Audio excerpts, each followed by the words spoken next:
실제로 언론은 어디엔가는 묶여있는 곳으로부터 가능한 한 자유로워야만 하는 좀 묘한 모순된 어떤 지점에 서 있는 건 분명합니다. 그 얘기를 이제 하게 되는 건데, 언론이 객관적이고 공정하다, 그런 적이 있는 나라도 있고 없는 나라도 있습니다. 첫째, 아메리카노 스타일. 이건 영미권 스타일입니다. 영미권. 영국과 미국의 영어를 쓰는 나라에서는 주로 이 스타일이 많습니다. 왜냐하면 미국의 수정헌법 제1조 표현의 자유입니다. 헌법 제1조가 표현의 자유, 그것으로부터 비롯되는 언론의 자유입니다. 그러니까 얼마나 언론에게 자유를 줍니까? 아메리카노 스타일입니다. 언론에게 자유를 왕창 줄 테니까 그 대신 스스로 객관적이고 공정하게 균형을 맞추도록 노력해야 된다는 철학이 정립이 되어 있는 거죠. 그래가지고 아메리카노 스타일 등장합니다. 이 JTBC의 전형적인 철학입니다.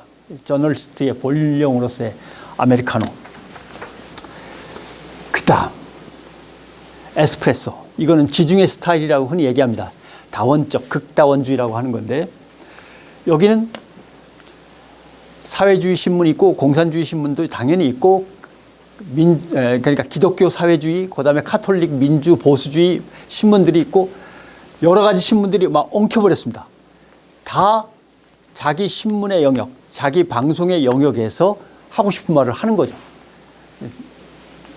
기질상 그렇습니다. 스페인, 이탈리아, 지중해 쪽 보면은 이렇게 좀 불같고 막 승질 더러워 보이는, 죄송합니다. 이탈리아 사람들 계시면 죄송합니다. 성미 급하고 괄괄하고 할 말 하고 사는 스타일들. 에스프레소 스타일입니다. 왜냐하면, 왜 이런 일이 벌어졌냐면, 예를 들면 스페인이건 이탈리아건 독립운동을 하거나 반파시스트, 반독재 운동을 할 때 세력이 여러 가지 세력이 있었습니다. 가톨릭 세력이 있었고요. 농민 세력이 있었고, 노동자 세력 등등등 세력, 또는 이제 우리가 흔히 말하는 길드라고 하죠. 노동조합, 가죽조합 길드, 또 농민조합 길드, 이렇게 각 길드마다 세력을 모으고 모아서 연합전선을 구축하고 해갖고 그 세력들이 파시스트를 몰아내거나 아니면 침략자들을 몰아낸 다음에 바로 정당으로 갑니다. 그게 기반으로 해서 정당이 되고, 그 정당과 그 기반이 신문을 만들거나 방송, 지역 방송을 만들고 이렇게 되는 겁니다. 그러니까 색깔이 없을 수가 없는 거죠. 마치 CBS는 기독교 방송이고 PBC는 카톨릭 방송이고 BBS는 불교 방송이듯이 자기네 기반이 있고 그 기반이 어떤 목표를 향해서 도움이 되도록 언론을 갖고 있고 하기 때문에 에스프레소는 정말 진한 겁니다. 그 다음에 카푸치노. 카푸치노는 시장에, 그 다음에 그 시장 자유에 의해서 스스로 자율적으로 자기 윤리를 갖다 확보해 나가는 영미 스타일도 아니고, 주장할 거 주장하는데 그러면 다 편향적인 언론만 있는 거 아니냐, 에스프레소에서는. 그게 아니고 어릴 때부터 그 상황 속에서 자란 사람들은 어느 신문은 어떤 것만 주장해, 어느 신문은 어떤 걸 주장하고 다 아는 거죠. 내가 지금 보고 있는 이 신문, 내가 듣고 있는 이 방송 프로그램은 예를 들면 기독교 사회주의 또는 뭐 가톨릭 보수주의 입장에서 이렇게 시각을 갖고 있는 거야. 알고 있기 때문에 국가적으로는 균형이 맞습니다. 균형이 안 맞는 언론들이 잔뜩 있지만 국가적으로는 또 독자 입장에서는 균형을 맞춰 나가는 거죠. 이제 태어나면서부터 교육 받는 거니까 그렇게 되고, 카푸치노는 이걸 쑥 빼내가지고 공적 영역에 맡기는 겁니다. 방송국이 있거나 신문사가 있으면 그 이사진이나 그 방송 운영 이사회에 시민 대표들이 우르르 들어가는 겁니다. 지금 예를 들면 KBS, MBC 같은 경우 뭐 열 몇 명, 그게 아니고요. 50명에서 70 몇 명까지 이렇게 쫙, 예를 들면 기독교 대표, 불교 대표, 뭐 천도교 대표 들어가고, 뭐 맘스카페 대표들 들어가셔야 되고, 이거 중요한, 어머니들 중요하죠. 그 다음에 이제 청년 대표가 있고, 대학생 대표, 고등학생 대표가 있고, 이렇게 하다 보면 노동자 대표, 농민 대표 엄청나게 많죠. 50명 내지 70명 할 수밖에 없습니다. 그래야 이게 대표성을 확보하는 거죠. 근데 이걸 여당이 반 갖고 야당이 반 갖고, 지금의 구도가 말이 안 되는 거죠. 카푸치노는 그런 겁니다. 그래서 공적인 영역으로 언론을 빼내서 공적인 감독을 받도록 하는데 그 공적이란 얘기는 시민 대표들로 구성된 공적 감독을 받는 겁니다. 그 위원회를 어떻게 구성하냐는 그 나라가 중앙 집권이냐 아니면 또 지방 분권이냐에 따라 많이 다릅니다. 이게 주로 독일이라든가 약간의 프랑스, 독일, 네덜란드가 전향적인 케이스고 네덜란드 말고는 프랑스 정도, 스웨덴이나 그쪽도 다 비슷합니다만은 모양은 다 다릅니다. 제가 막간 좀 쉬는 겸해서 웃기는 얘기 하나 할까요? 지금은 좀 달라졌습니다. 네덜란드 잠깐 있을 때 그쪽 방송제들을 보면 어떻게 되냐면 방송 채널이 3개입니다. 3개인데 방송사가 9개입니다. 그렇게 되면 1, 2, 3 채널인데 1, 2, 3 채널은 네덜란드는 노스라고 합니다만 네덜란드 방송 시스템 노스인데 우리로 치면 KBS죠. 네덜란드 KBS 쉽게 그냥 표현해서 네덜란드 KBS가 1, 2, 3 채널을 갖고 있습니다. 그런데 9개 방송사가 그 채널을 나눴습니다. 그래서 방송 시작할 때 저희 채널 돌아왔습니다. 3번 채널 돌아왔습니다. 3번 방송사가 돌아왔습니다. 하고서 4시간 방송하고 안녕히 계십시오. 2시간 뒤에 2채널에서 저희 3방송사 또 시작됩니다. 이렇게 되는 거죠. 계속 안내가 나갑니다. 그리고 아예 잡지가 늘 배달돼서 이렇게 딱 옆에 텔레비전 옆에 있습니다. 그래서 어느 방송사가 어느 채널에서 몇 시부터 몇 시까지 하는구나 이렇게 알 수 있도록 잡지가 항상 TV 가이드라고 옛날에 우리도 있었습니다만 그런 게 있습니다. 그래서 안녕하십니까. 지금부터 2시간 동안 저희 방송사와 함께 하십시오. 라고 하고 몇 시간 쉬었다가 또 저희는 그럼 다른 채널에서 몇 시부터 또 시작합니다. 이렇게 하고 또 가버리고. 그럼 그걸 좋은 자리를 누구한테 주느냐. 그것은 그 방송사가 확보하고 있는 국민회원 숫자. 국민회원은 회비를 내는 국민회원입니다. 회비를 정기적으로 내고 있는 국민회원이 많은 방송사는 좋은 시간에 좋은 채널로 우선 배정권이 있고 시간도 많이 주죠.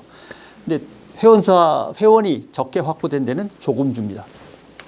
그래서 이제 균형이 맞죠. 그 대신 방송사는 손님만 섭외 잘하고 기획서만 가지고 가면 됩니다. 그러면 KBS에 가면 KBS가 제5방송사에서 오셨습니까? 오늘 몇 시부터 몇 시까지 스튜디오 쓰신다고 그랬죠? 하면 의자, 헤드폰까지 다 제공됩니다. 만들어 가지고 테이프에다 녹화만 해서 갖고 와서 틀면 되는 겁니다. 이렇게 되고 그 대신 이제 네덜란드 KBS는 뉴스라든가 이런 몇 가지 공적으로 중요한 것들은 이제 담당을 하죠. 다큐멘터리라든가 이런 것들. 근데 이제 한 웃기는 맨 마지막 방송사가 9번째 방송사인데 이게 19금 채널이라고 하면 좀 말이 안 되고 24금 채널입니다. 예. 24금이니까 어느 정도인지 생각을 잘 못 하시죠. 아무튼 뭐 제가 상상이 맡기겠습니다. 24금 채널. 이 24금 채널이 왜 거기 생겼냐 하면 그때는 뭐 한 19금으로 내려놓았습니다만 24금에서 30금 정도였는데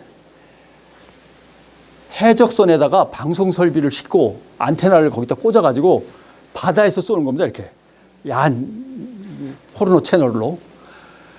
광고가요. 뭐 나라마다 다 하는 짓은 똑같습니다. 광고가 그리로 엄청나게 몰려듭니다.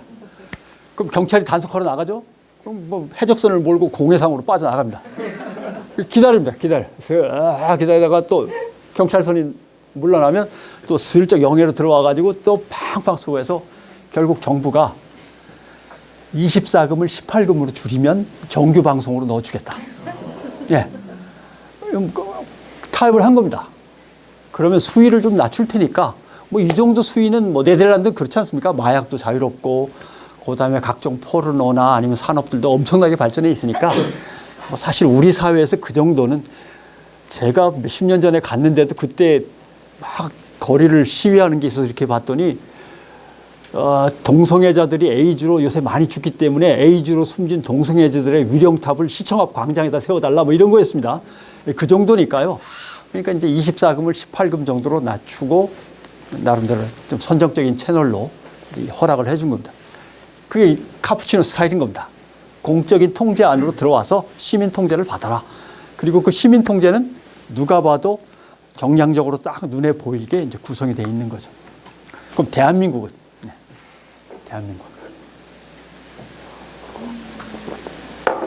대한민국은요, 철학으로는 다 아메리카노입니다.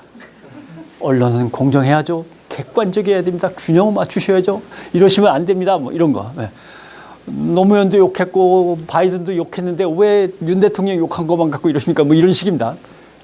그러나 바이든이나 노무현 대통령이나 아무튼 다 욕한 거 엄청나게 욕 먹었습니다. 시사에다 나고.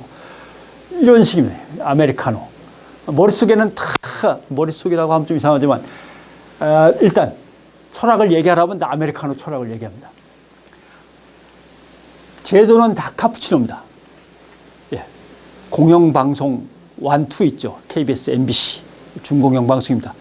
연합, YTN까지 준공영이 있죠. 공영제도가 있고 방송통신위원회가 있고 방송통신심의위원회가 또 따로 있습니다.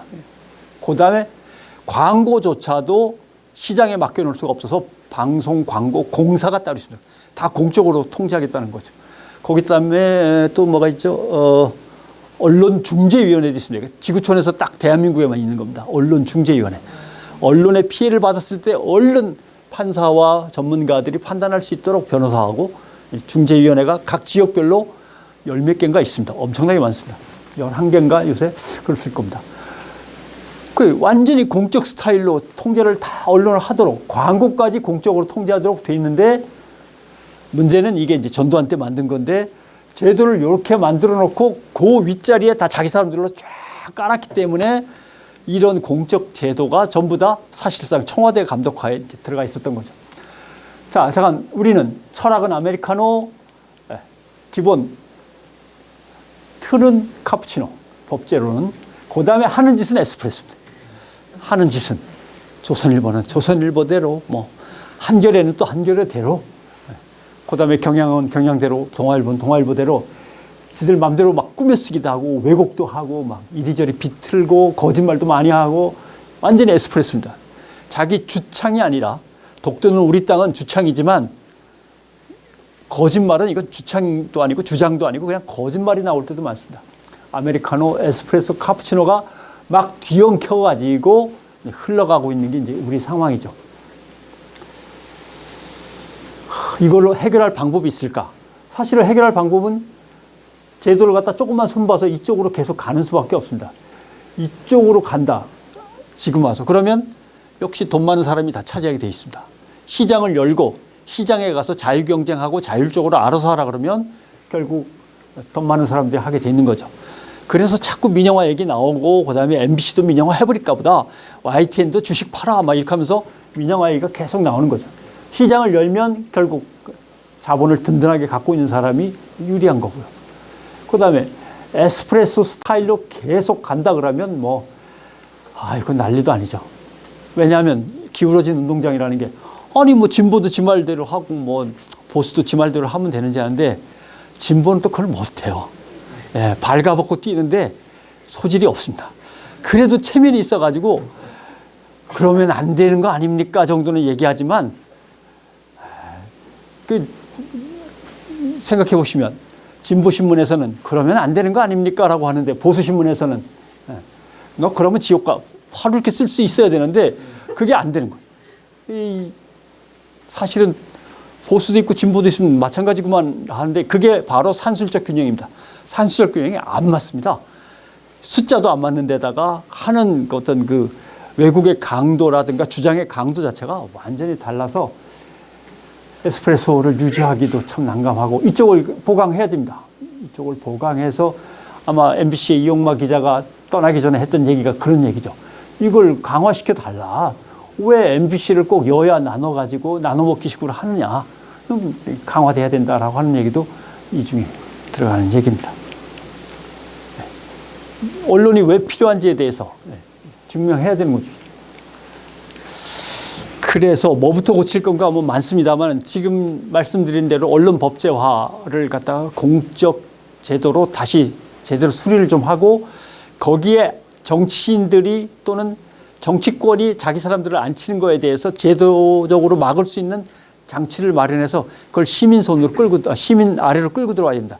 예를 들면 국정원이 문민 감독을 받아서 좀 정신 좀 차렸듯이 방송사를 임명하는 방송사 이사회, 방송통신위원회 같은 것들이 정치권에서 내가 무슨 당인데 우리 당이 집권했으니까 우리 당 사람들 이렇게 넣지 않고 시민들의 통제를 받아서 넣을 수 있도록 바꿔야 되고, 기자 사회가 우리가 조금 잘 혼란스럽게 생각하는 게 있는데, 기자는 그냥 저널리스트라고 부르기도 하고 리포터라고 부르기도 합니다. 저널리스트는 기자와 PD, 블로거, 해설평론가를 다 합친 개념이 될 거고, 리포터는 언론사에 소속된 기자라든가 프리랜서 기자를 얘기하는 거고, 제너럴 어사인먼트 리포터라고 하는 것이 우리가 지금 얘기하는 기자입니다. 예를 들면 종로경찰서 담당 기자이기도 하고 사건 기자들을 흔히 얘기하는 거죠. 그러니까 제너럴 어사인먼트 리포터는 우리식으로 하면은 종로경찰서 기자라고 부르는데, 종로경찰서 기자가 아니라 서울의 종로 지역을 담당한 기자입니다. 그 지역의 부동산, 그 지역의 물가, 그 지역의 질병, 그다음에 경찰 사건, 법원, 대학, 병원 다 취재하는 것을 말하는 겁니다. 제너럴 어사인먼트라고 하는 것은 지역을 쪼개서 거기에 대해서 제너럴입니다. 모든 것을 다 취재하는 기자를 말하는 거고요. 비트 하면은 어딘가에 파고들어서 거기 푹 처박혀 갖고 기자 일을 하는 겁니다. 그다음에 시니어 라이터라고 하는 것은 이 기자들이 모아온 정보를 가지고 기사 작성을 하는 고참 기자를 얘기하는 거고요. 코레스폰던트라고 하면은 미국에서는 주로 백악관의 전담 기자죠. 백악관은 이 사람 전공입니다. 이렇게 되는 겁니다. 그다음에 에디터, 매니저, 데스크. 이 제너럴 어사인먼트 리포터, 비트 리포터가 갖고 온 기사를 데스킹하는. 그다음에 이걸 갖다가 예전 카피라는 직업도 있었습니다만. 자, 이거는 이제 편집장이 되는 거겠죠. 왜 이런 얘기를 드리냐면, 예를 들면 세월호 참사가 터졌어요. 그러면 진도 쪽에 누가 내려가냐면, 미국 스타일로 한다면 시니어 라이터가 매니저나 데스크를 데리고, 그 다음에 제너럴과 비트를 데리고 이 하나, 둘, 셋, 넷이 내려가는 겁니다. 파트가 네 파트지 여기에 이제 8명이 될지 12명이 될지 뭐건 알 수 없죠. 우르르 내려가서 이 친구들이 죽어라고 유가족도 만나고 실종자 가족도 만나고 현지 경찰관들도 만나고 그다음에 잠수부들도 만나고, 이 친구들은 해수부에 전담하고 있는 친구, 해경에 전담하고 있는 친구, 경찰서에 전담하고 있는 친구, 아니면 행정안전부, 재담당본부, 재본부에 담당하고 있는 친구들이 자기 영역에서 다 취재를 하는 겁니다. 그걸 몰아다가 이 사람을 주면 이 사람이 기사 작성을 하는 겁니다.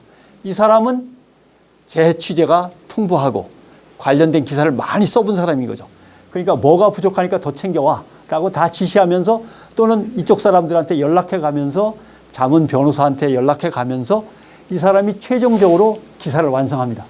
대한민국은요, 제일 어린 애들, 20대 중반, 30대 초반까지의 이 제너럴 기자들을 우르르 현장에 보내갖고 못 써 하는데, 생전 처음 바닷가에 가본 기자도 있고 해난 사고라는 걸 처음 접해보는 기자가 대부분인데, 가가지고 뭘 써 하면 못 쓰죠.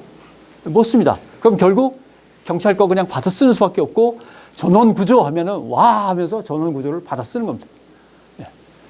벌써 전원 구조 오보 났을 때 목포 MBC의 그래도 간부는 이게 아닌데 하면서 다시 취재를 시키고 전원 구조가 오보라는 거를 바로 또 본사에 보고를 하고 그러지 않습니까? 그게 시니어 라이터의 감이라는 거죠. 이렇게 취재 구조가 이루어져야 되는데, 이런 구조 없이 그냥 도제식으로 가서 해와 임마라고 하면 해오는, 제대로 가르쳐 주지도 못하고, 이 구조 갖고는 안 되는 거죠. 그래서 이 시스템도 바뀌어야 되는데, 딱 봐도 짐작이 가시죠. 이러려면 도대체 사람이 얼마나 많이 필요한가.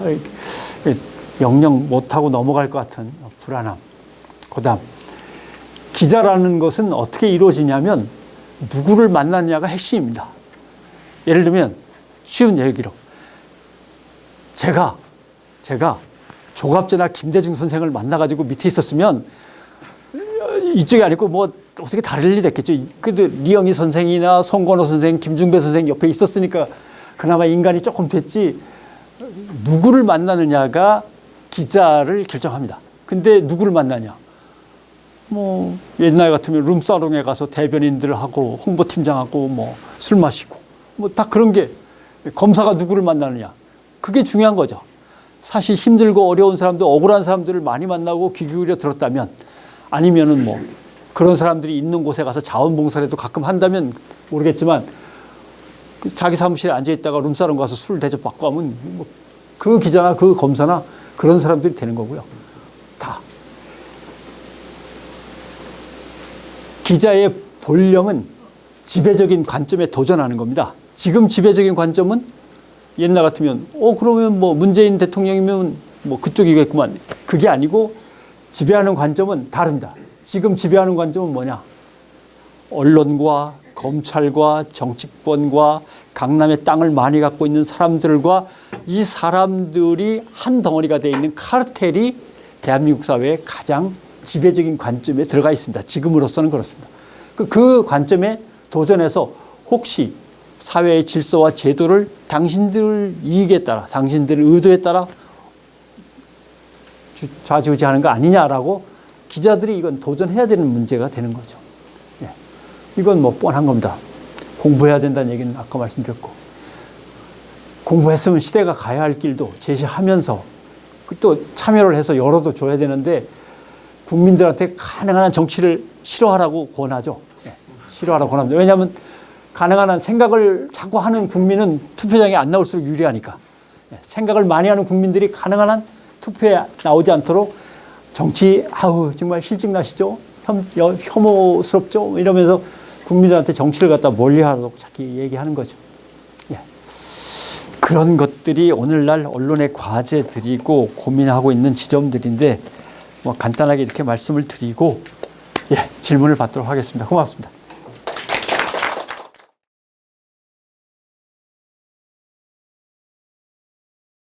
있죠. 항상 있습니다. 자본주의 국가에서는 뭐 항상 있습니다. 예를 들면 당연히 변호사 대표도 와야 될 거 아닙니까? 대한변협을 믿을 수 있을까? 그럼 민변 쪽에서 부르자 그러면 대한변협에서 무슨 소리냐? 우리가 변호사의 총체적인 어떤 대표권을 갖고 있지 민변은 그냥 우리가 부서나 마찬가지인데 라고 할 수도 있고, 그래서 모든 분야에서 그렇게 일이 벌어질 겁니다. 농협에서 농민 대표가 나간다 그러면 이쪽 농민 단체들 쪽에서는 농협이 지들이 돈 장사했지 언제 농민을 위해서 일했냐? 맨날 뭐 농협 뭐 NH 무슨 자금 어쩌고저쩌고 하면서 돈 장사했지 니들이 언제 농민을 위해서 일했다 그러냐? 마트하고 돈 장사한 것밖에 더 있냐? 이렇게 되면 농민 대표 문제. 모든 곳에서 다른 개혁을 원하는 세력과 어느 정도 보수를 원하는 세력과 그다음에 나름대로 자본이나 기득권을 어느 정도 유지하는 세력과 뒤집어 엎고 싶은 세력, 갈등은 아마 있을 겁니다. 그것들을 다 받아주다 보면 이제 명수가 더 늘어나는 거죠. 예. 어느 한 영역에서도 진보 개혁 세력을 같이 받아주고, 보수 개혁 세력을 같이 받아준다. 이렇게 해야 되니까 여야 받듯이 농민도 여야 받고 법률가들도 여야 받고 이렇게 돼서 자꾸 불어나게 되죠. 예. 그게 이제 한국 사회가 덜 안정됐다고 하는 겁니다. 왜냐하면 대한민국의 가장 큰 약점이죠. 전문가 사회가 스스로 자기들의 윤리와 강령에 대해서 그리고 직업 윤리에 대해서 버텨내질 못합니다. 보셨잖아요. 의사들도 범죄 건수 엄청나게 많죠. 그다음에 뭐 변호사들도 그렇고 경찰도 비리 많고 검사들도 검찰 공화국만을 위해서 뛰어다니고 모든 전문직이 다 부패해 있는 상태나 다 허물어져 있는 상태가 대한민국의 상태입니다. 이게 다른 이제 외국 선진국들의 안정된 사회하고 가장 큰 차이점이죠. 심지어 며칠 전에 뭐 다른 성폭력 관련해서 세미나 때문에 발표를 할 기회가 있어서 찾았던 자료입니다만 대한민국 전문직의 성폭력 범죄 이렇게 하니까 뭐 순위가 제일 바뀝니다만은 종교인, 의사, 그 다음에 교수인가요? 뭐 아무튼 그랬던 것 같아요. 예. 항상 그 셋이 1등, 2등, 3등을 돌아가면서 합니다. 지금 종교인이 맨 위로 올라왔던 게 아마 2020년 건지 21년 건 같은데 그 셋이 계속 돌아갑니다. 셋이. 그렇고 이걸 어떻게 할 거냐. 라고 하는 문제인데 지금 말씀하신 대로 시민 통제로 들어온다라고 할 때 이미 시민사회 자체가 상당히 불안정한 상태에 있다라고 하는 게 첫 번째. 두 번째, 하나는 신자유주의라고 하는 건데, 물론 신자유주의도 지금 계속 바뀌고 있습니다만은, 신자유주의 사회에서 가장 큰 특징은 민영화, 법인화가 있고요. 그러니까 지금 민영화 얘기 계속 나오죠. 철도, 뭐 가스, 전기 뭐든지 민영화할 수 있는 거 없나라고 하는 거죠. 왜냐하면 국가가 돈을 좀 많이 확보해 갖고 안 쓰고 버티는 것이 보수주의의 특징이니까 국가가 돈을 많이 거두고 안 쓰려고 하다 보니까 돈이 엄청나게 들어가는 한국전력이라든가 뭐 KT는 이미 민영화가 됐고 뭐 한국전력, 가스 이런 것들을 민영화해 갖고 돈을 빨아들이고 그쪽이 알아서 다 골치 아픈 건 떠맡도록 하는 시스템으로 간단 말이죠. 방송도 어떻게 민영화해 볼까 할 정도니까. 그래서 모든 것을 민영화하는 것이 첫 번째 특징. 그 다음에 이제 법인화죠. 법인화.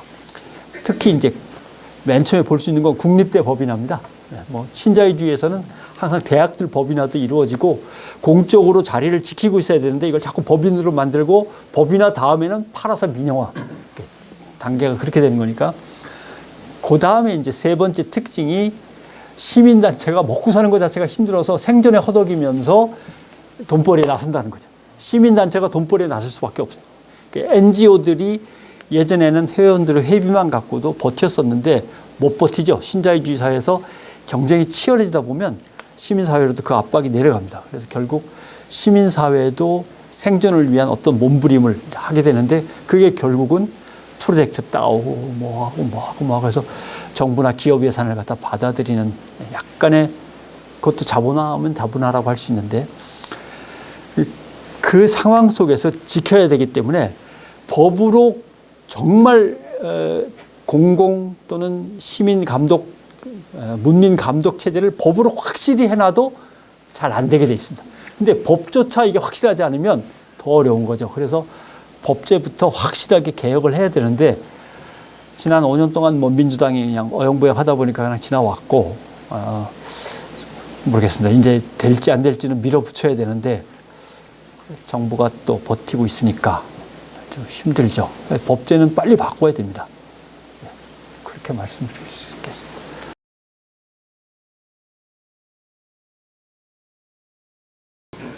유튜브의 PD와 제작팀은 좀 풀어진 모습과 지금까지와는 다른 모습을 보여줘야 된다. 당신은 너무 기독교의 이미지가 강하다.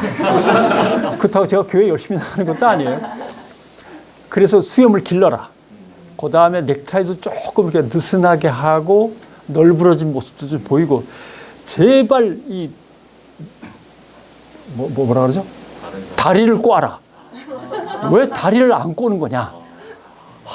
다리 꼬으려고 그러니까 왜 이렇게 아픈지 다리를 자꾸 꼬라고 하는 문제. 그래서 수염을 길러라. 그 다음에 이쪽 우리 동네 라이브 TV 쪽은 절대 깔끔하게 면도하고 나와야 되니까요. 분장 자체가 안 먹습니다. 수염이 있으면. 그러니까 뭐 거기는 어림도 없죠. 그래서 화요일 날이 유튜브 촬영이거든요. 수요일 날, 목요일 날이 우리 동네 라이브고. 그러니까 화요일 날 마치면 바로 깎아서 수목 지난 다음에 그다음부터 또 안 깎고 화요일을 또 맞이해야 되고. 이게 정확한데 다행히 요새는 매주 화요일이 아니어서 조금 뭐 쉴 때가 있습니다만 길렀다 깎았다가 지금 반복되고 있습니다. 뭐 사실은 지방선거가 있어서 지방선거 특집을 해달라는 게 TBS의 요구였고요. 그래서 YTN에서 떠나서 지방선거 생각하다 보니까 지방자치에 대해서 저도 너무 소홀했다는 생각이 들어서 지방선거 특집 합시다라고 해서 그걸 시리즈로 했고 시리즈로 했는데 뭐 어떻게 설명할 수 있을지 모르겠는데 TBS도 그러고 보니까 우리가 정말 해야 되는데 너무 안 했구나 하는 생각을 한 것 같아요. 왜냐하면 김어준부터 시작해서 막 신장식이면 그냥 쫙 깔아놨는데 자기네가 지역 자치단체의 방송인데도 불구하고 지역자치에 대해서 얘기를 별로 안 한 거예요. 그래서 하나 있어야겠다라는 생각을 해서 어느 날 정규 프로그램으로 바꿔야 될 것 같은데 그래도 하시겠습니까? 라고 해서 나도 공부를 너무 안 하고 너무 지방자치에 대해서 소홀했던 것 같다. 해보고 싶다라고 해서 그건 뭐 이야기가 잘 맞았던 것 같아요. 예. 지방자치에 너무 신경을 안 있었습니다. 예를 들면 어제 했던 것은 그런 겁니다. 오세훈 시장은 이렇게 하고 싶은데 의회에서는 옛날에는 뭐 민주당이고 지금은 아닙니다만 다수당을 차지하고 있는 의회가 안 된다고 그러고 또 민주당에서 안 된다고 그러고 해서 계속 트러블이 생기면 서울시의 정책은 이렇게 하려다가 안 되고 이렇게 하려다가 또 시장이 싫다 그래서 또 안 되고 결국 아무것도 안 되는 거죠. 그러다가 또 갑자기 시장이 바뀌고 대선 나간다고 해서 뭐 나간다든가 또 이쪽에 의회에서 또 부분들 바뀐다든가 하면 또 싸우고 이렇게 되니까 그래서 미국 같은 경우는 시장과 의회 사이에 경영 전문가를 갖다가 시장 대리인으로 놓습니다. 그러니까 시장이 누가 됐든 이 사람은 서울시를 대표하는 역할을 하고 시장 대리인이 시의 CEO로서 계속 경영을 하고 의회에는 CEO가 나가서 책임을 지는 거죠. 대신 큰 틀은 물론 시장하고 협의를 하겠습니다만 그러니까 지금 뭐와 비슷하냐면 제주도하고 비슷합니다. 제주도 지사가 있고 제주시장은 따로 있습니다. 민주당에서 합니다. 예를 들면 원희룡 제주도지사 그 밑에 제주시장은 민주당 쪽에서 왜냐하면 여야 간에 어떤 협치를 하려니까 민주당 쪽에 도움을 받아야 되는데 민주당이 잘 안 도와주니까 제주시장은 도지사가 지명을 해서 그 자리에 앉히고 그 대신 민주당 사람으로 하고 이렇게 그거랑 좀 비슷하기도 한데 그런 식으로 시장과 의회와 중간에 맞는 CEO라든가 이런 기구를 누가 결정하느냐라고 할 때 주민들이 주민투표로 결정하도록 지난해 12월 달에 법을 바꿔놨습니다. 근데 우리가 할 수 있는 거죠. 그 대신 주민투표를 해서 그게 뭐 통과가 돼야 됩니다만은 그런 것들이 다 널려 있는데 아무도 생각을 안 하는 거죠. 왜냐하면 지방자치가 그렇게 중요하지 않으니까. 일단 대통령을 갖고 와야 돼. 그래서 지방자치 전혀 중요하지 않죠. 일본은 완전히 반대입니다. 뭐 나카무라가 하든 뭐가 하든 그냥 토요토미 히데요시가 하든 상관없고 우리 동네는 잘 살아야 돼. 이제 일본의 대표적인 이제 입장이 그거죠.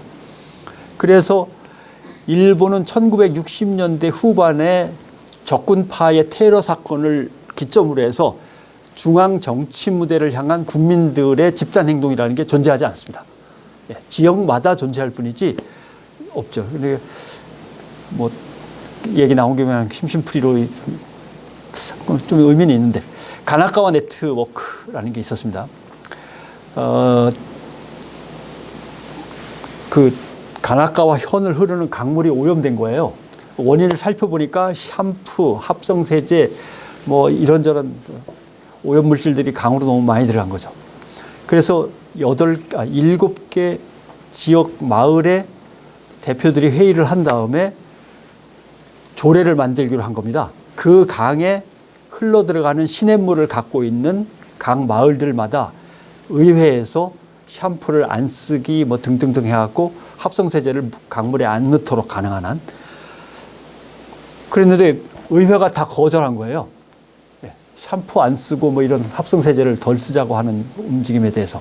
그 다음에 뭐 다른 플라스틱이나 비닐 같은 거는 별도로 수거해서 그걸 녹여가지고 재활용하고 이런 조례를 만들자고 그랬는데 어머니들이 중심이 됐는데 마음카페가 이걸 다 시의회들이 거절을 한 거죠. 열 팍 받아가지고 이것들이 하면서 아주머니들이 반상회를 조직했습니다. 반상회에서 말 잘하고 대학 때 정치학이나 행정학을 공부한 사람들 대표 선수로 뽑아서 그 사람들한테 돈을 모아가지고 과외 교수를 시킨 거죠. 전문가들을 그 아줌마한테 몰아줘서 정치는 이렇게 하는 거고 행정은 이런 거고 그 다음에 재무제표는 이렇게 읽어야 되고 예산은 이렇게 짜는데 뭐 이렇게. 그래서 그 사람을 갖다가 시의회 선거, 통합선거입니다만 일본은 내보냅니다. 지방자치 선거에. 그래서 맨 처음에 한 명이 됐고요. 나중에 최고 기록이 40몇 명인가 60몇 명인가가 나왔습니다. 그 가나카와 현에서 그러니까 가나카와 네트워크라고 하는 아주머니들이 만든 그 모임에서 나간 사람들이 40 내 60이 된 거죠. 근데 이렇게 세력이 커지니까 거기 출신이 아닌 다른 지방자치 의원들이나 국회의원들이 이제 쩔쩔 매기 시작하는 거예요. 그쪽에서 하자는 거면 하겠다고 그런단 말이에요. 그래서 이게 엄청난 힘이 세져가지고 거기에서 나중에는 은행도 만듭니다.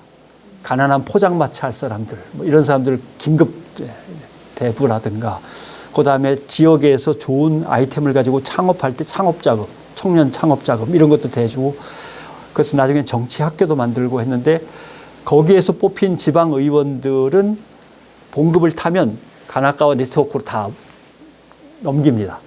그래서 선거 때는 가나카와 네트워크가 그 돈과 회비로 걷어놓은 돈을 가지고 기금으로 선거 운동을 벌입니다, 직접. 그 다음에 우리 마을의 현안은 무엇인가를 매주 반상회하고 매월 반상회를 해서 그걸 백서로 만들어가지고 선거용으로 계속 그 대표 선수한테 지급을 합니다.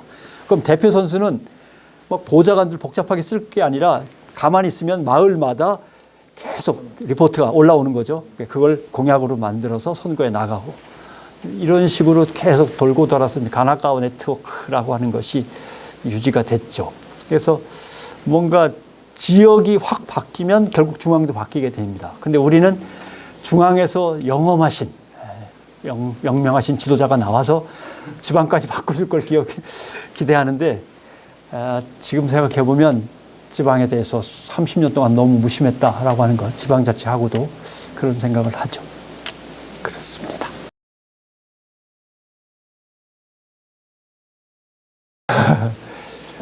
일단 언론이라고 불러야 될지 아니면 정기 간행물을 펴내는 걸 다 합치면 한 12,000개 정도. 그 다음에 포털에 언론사라고 해서 언론사로 잡히는 것들이 한 1,100개 정도. 그 다음에 우리가 포털에서 기사로 볼 수 있는 게 한 몇십 개 정도 이렇게 되긴 합니다만은,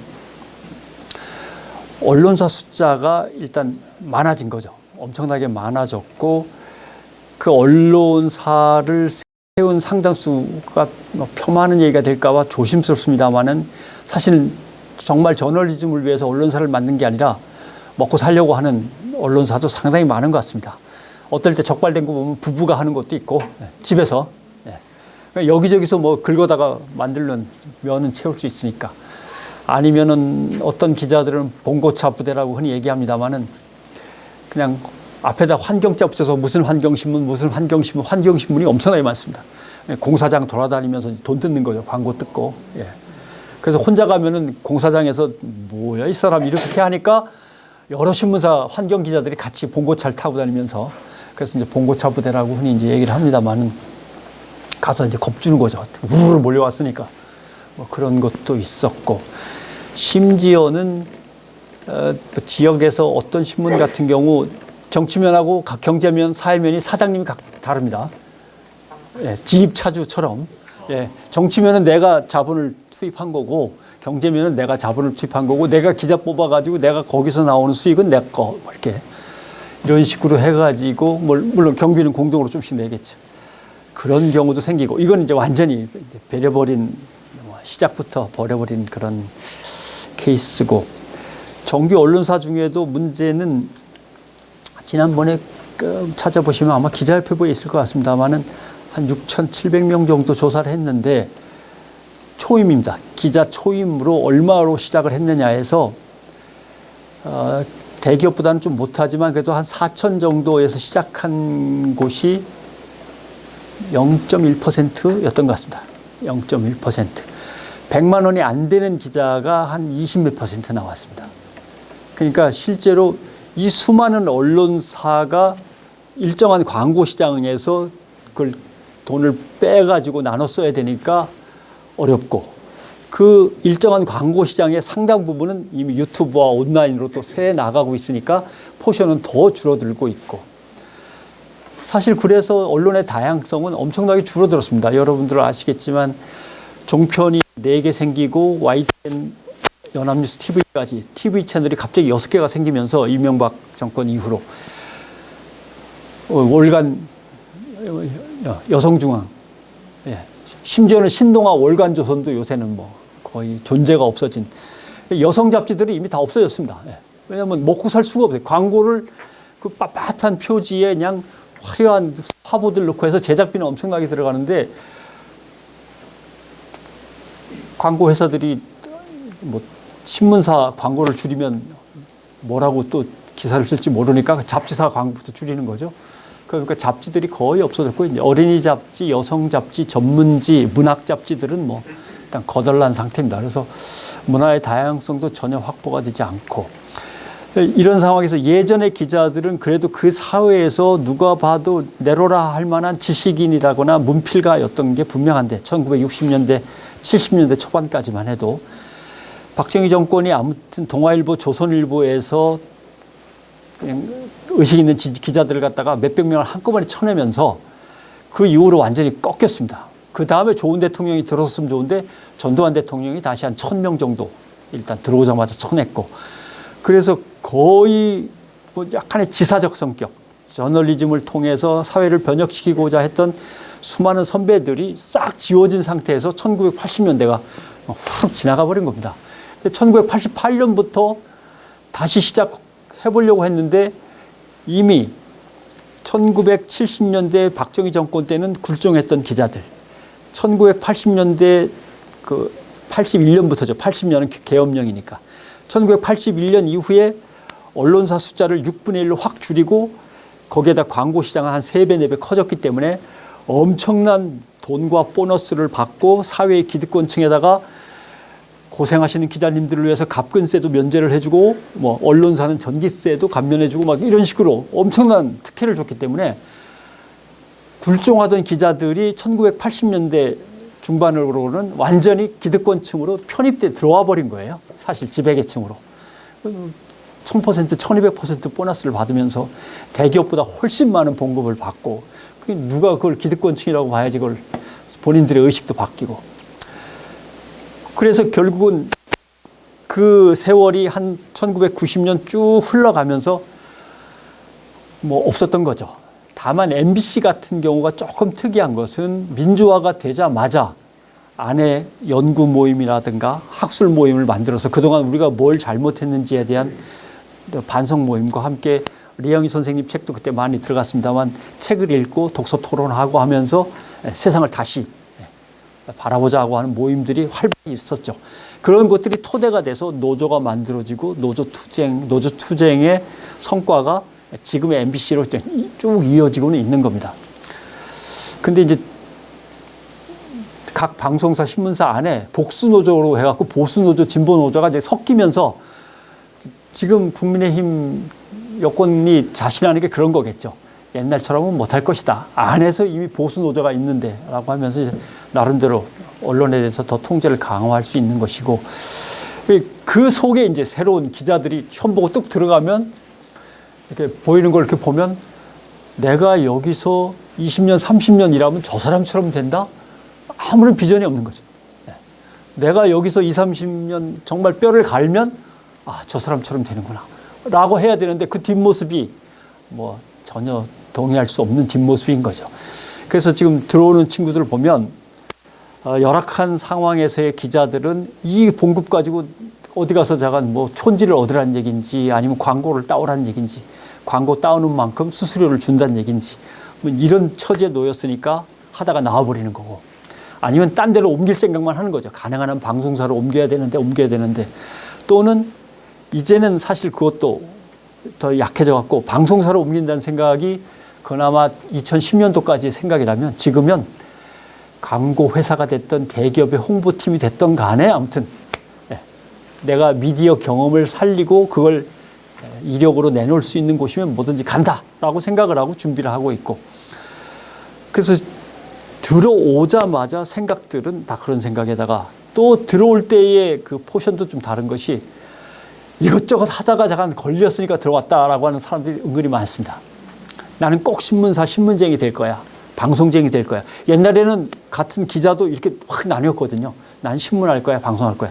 그런 건 다 없어졌고 지금은 대기업도 시험 보고 언론사도 시험 보고 언론사도 방송신문 할 거 없이 쫙 인터넷 신문 다 보다가 일단 걸리면 가야지. 가서 경력을 쌓고 경력을 쌓은 걸 가지고 이제 언론사로 다시 가는 거죠. 왜냐하면 언론사가 옛날처럼 3년, 4년, 5년씩 키워가지고 기자를 만든 다음에 현장으로 보낼 여력이 없습니다. IMF 이후에 특히 IMF와 금융위기를 갖다가 잇따라 1997년, 2008년 두 번을 치르면서 엄청나게 숫자도 줄고 그 대신 또 24시간 온라인 체제라 일은 엄청나게 늘고 또 영상까지 해야 되고, 그래서 기자를 뽑아서 3년, 5년 키울 여력이 전혀 없기 때문에 경력 기자만 뽑습니다. 가능한 한 신입은 안 뽑고. 그러니까 경력을 만들려니까 기자들은 일단 아무 데나 들어가야 돼요. 일단 아무 데나 들어가서 2년, 3년 경력 빨리 만들어가지고 좀 더 나은 언론사로, 거기서 다시 좀 더 나은 언론사로 이렇게 자꾸 뛰는 거죠. 지금의 언론사의 그런 구조는 막 엉망진창인데, 거기다 이제 아까 잠깐 얘기가 나왔지만 이제 가장 큰 어른이 누구냐? 보도국장, 편집국장이 아니라 사주란 말이죠. 사주가 뭐든지 막 휘저었는 데다 그 사주님들이 대개는 건설사와 건설 관련 기업들 대표시니까 이제 자본가가 언론을 소유하고 그 자본가가 언론사의 보도 편집까지 프리패스로 관여하게 돼 있는 구조 속에서 기자들이 그런 점에서 좌절하는 것 같습니다. 뭐 궁금하신 거 아닙니다. 뭐 언론 궁금해하실 거 없습니다. 엉망진창이라 말씀드릴 것도 없는데 사실 그래서 이제 독자와 시청자들이 얼마나 단단하게 자기들의 어떤 정체성을 분명히 한 다음에 분명히 몰아주고 응원할 언론사를 정해가지고 확실하게 몰아주시냐. 그리고 또 돈도 많이 주시느냐.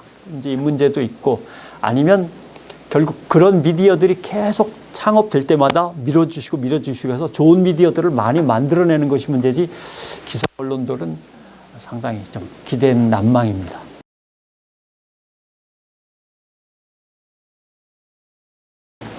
근데 결국 사회 구조가 마지막엔 정치가 해야 됩니다. 결국은 정치가 하고 입법화 되지 않으면 아무것도 안 됩니다. 그런 점. 그다음 민주당에 대한 평가인데, 이걸 맡았던 인간들이 다 친구들이어서 욕하기도 좀 그렇고, 그냥 아무튼 잠깐. 왜냐하면 결국은 자기네가 갖고 있던 건데 자기네가 내놔야 되거든요. 지금은 야당이 됐건 지금은 뭐 여당이 됐든 간에 결국은 자기네가 선거에서 져서 야당이 됐다 하더라도 제가 6대 4로 나눠 먹게 돼 있거든요. 근데 그걸 4를 지워버린다는 것도 난감한 거죠. 잘 추진이 안 되고요. 그 다음에 뭐 여러 가지 이유가 있겠습니다만 결국은 6대 4로 나눠 먹던 4대 6으로 나눠 먹던 떨어지는 것들은 분명히 있었는데 그걸 다 없애버린다라고 하는 데 대해서 그걸 기득권으로 여기는 거고, 그게 당론으로 정리를 못 하는 거죠. 야, 우리 다 내려놓자. 한번 그런 얘기가 잠깐 나온 적이 있어요. 다 우리가 먼저 내려놓게. 말로만 그렇게 하고, 가능한 한 정치의 가장 큰 그 수법이죠. 확 선언한 다음에 일단 소위원회를 구성해서 연구해 보겠습니다. 한 다음에 소위원회가 어디로 간지 사라지고 없습니다. 한참 있다 보면. 그 다음에 단계적으로 시행할까 합니다 하면서 단계를 자꾸 뒤로 뺍니다. 그러다 보면 이제 사람들이 잊어먹으면 안 하고, 선거 때는 또 살짝 얘기 꺼내고 뭐 그런 거죠. 항상 정치권에서 쓰는 방법이 이제 그런 방법이고, 결국 어떤 식으로 할 건가는 이제 이런 곳에서 이제 김 처장 같은 분이 맡아야 되는 건데, 예를 들면 미국의 예를 그냥 쉽게 들면 대통령이 3명이라고 흔히 얘기합니다. 백악관에 있는 사람 하나, 그 다음에 연방준비제도 이사회, 금리를 갖다가 움직이고 돈을 움직이는, 금융제도를 움직이는 사람. 자본주의는 돈이거든요. 돈을 움직이는, 우리로 치면은 한국은행 금융위원회 총재님. 그 세 번째가 이걸 뭐라고 표현해야 될지 모르겠지만 퇴직자 연기금 협회 총재님. 엄청나게 큰 돈이거든요. 그 돈이 전 세계 주식시장을 움직이는 겁니다. 미국의 퇴직자들의 연금 기금이. 그걸 움직이는 이제 분이 이제 세 번째 대통령이라고 흔히 얘기하는데, 어떻게 움직일 수 있는지를 갖다 유심히 봤더니 뭐 방법은 이렇습니다.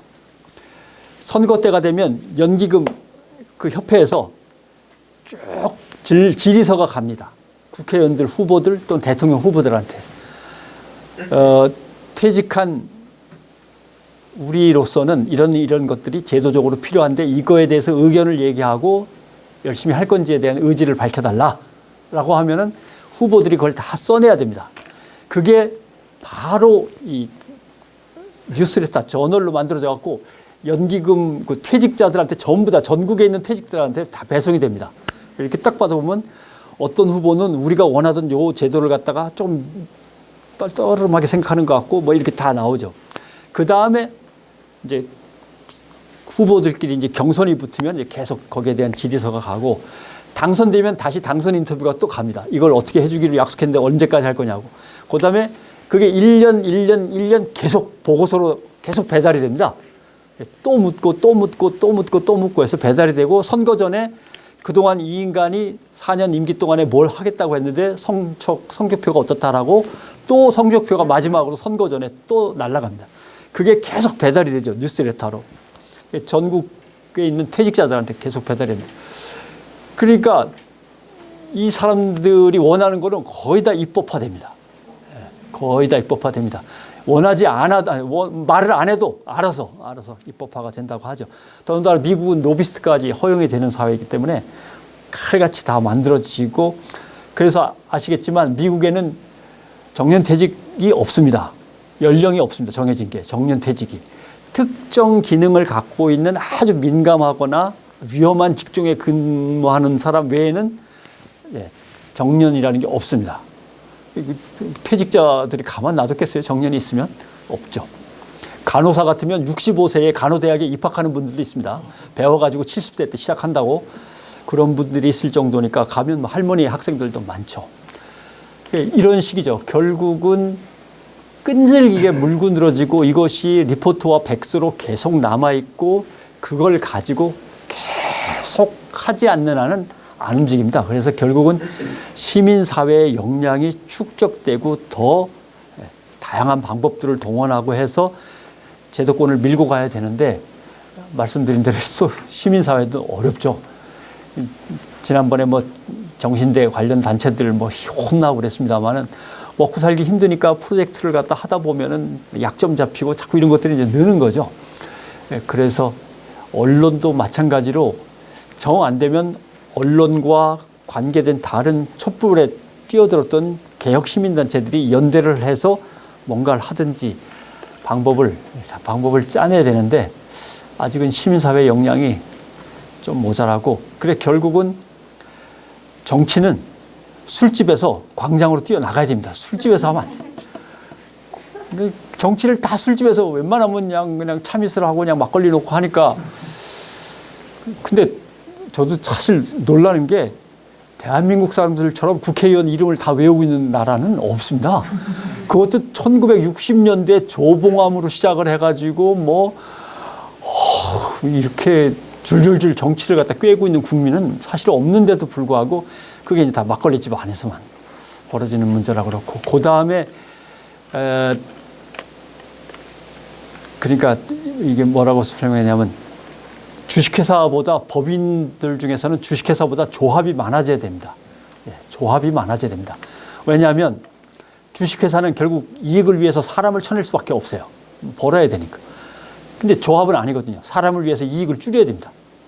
그게 조합이거든요. 그러니까 결국은 법인 중에서는 조합수가 늘어가야 됩니다. 특히 공적인 일을 하는 조합들이 많아지면 많아질수록 좋죠. 근데 뭐 대한민국에서 제일 큰 농협, 축협, 수협이 저 정도여가지고 뭐 속상한 일입니다만은 아무튼 조합이 커야 된다. 그런 문제가 있고, 그러려면 모든 시민이 일단 NGO 하나씩에는 들어가 있어야 됩니다. 제일 핵심은 여기입니다. 어떻게 보면 모든 국민이 환경이든 언론이든 교육이든 간에 다 좋으니까 어느 하나는 잠깐 하고 있으면 됩니다. 그러면 시민사회 역량이 확 올라오는데 국민들이 그렇게 대거 참여를 안 해서 저변이 약하니까 시민사회단체보다 제일 급한 일은 우리 단체의 변호사님과 의사 선생님들이 더 들어와야 되는데 이거예요. 결국 그분들한테서 돈이 안 나오면 시민단체가 유지가 안 돼요. 결국 회계사, 세무사, 변호사, 의사. 옛날엔 교수였는데 교수들은 이제 뭐 봉급이 형편없어서 필요 없고 이분들이 들어와야만 NGO가 유지가 됩니다. 그 어려움을 이제 여러분들이 이렇게 좀 넓게 보시고 힘을 모아 가셔야 될 거라고 생각을 합니다. 그러면 오늘은 여기까지. 네, 예. 시간이 다 돼서 고맙습니다. 예, 반갑습니다.